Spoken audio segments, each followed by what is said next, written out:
Jeudi 15 janvier 2026, bonsoir à toutes et à tous. Voici l'essentiel de l'actualité économique en quelques points. Une initiative gouvernementale vient soulager la trésorerie des petites entreprises travaillant avec l'État. Au Bénin, le gouvernement lance Turbo Trésor PME, un guichet spécial destiné à permettre aux micro, petites et moyennes entreprises créancières de l'État d'obtenir des avances de trésorerie.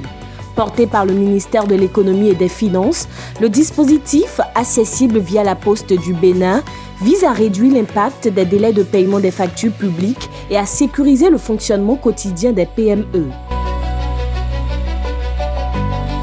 Dans la sous-région, le Cap-Vert mise sur ses infrastructures aéroportuaires pour soutenir la reprise et renforcer son attractivité touristique.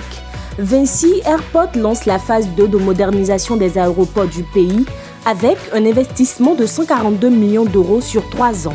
Après 80 millions d'euros déjà engagés lors de la première phase, le nouveau programme prévoit l'agrandissement des terminaux, la création de zones commerciales et l'allongement de certaines pistes. Le projet s'inscrit dans la concession accordée en juillet 2022 et accompagne la relance du trafic aérien dans un contexte où le tourisme représente près de 25% du PIB.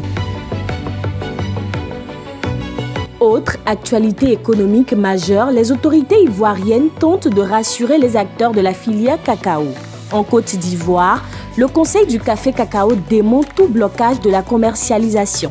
Selon son directeur général, Yves Brahima Koné, les camions signalés à proximité des ports d'Abidjan et de San Pedro sont en situation irrégulière, faute de connaissements obligatoires pour l'exportation.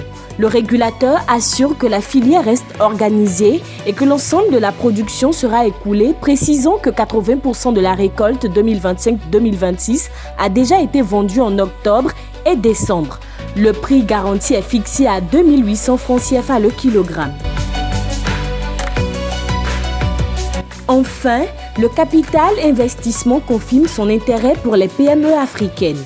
Le fonds Amétis annonce la clôture finale de son 3e fonds panafricain, Amétis Fund 3, à hauteur de 472 millions de dollars.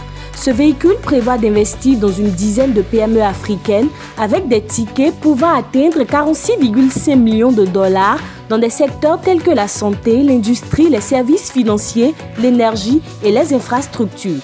Les pays ciblés incluent notamment le Kenya, la Côte d'Ivoire, l'Égypte et le Maroc. C'est la fin de ce Flash Info. Merci de votre attention et excellente suite de soirée à toutes et à tous.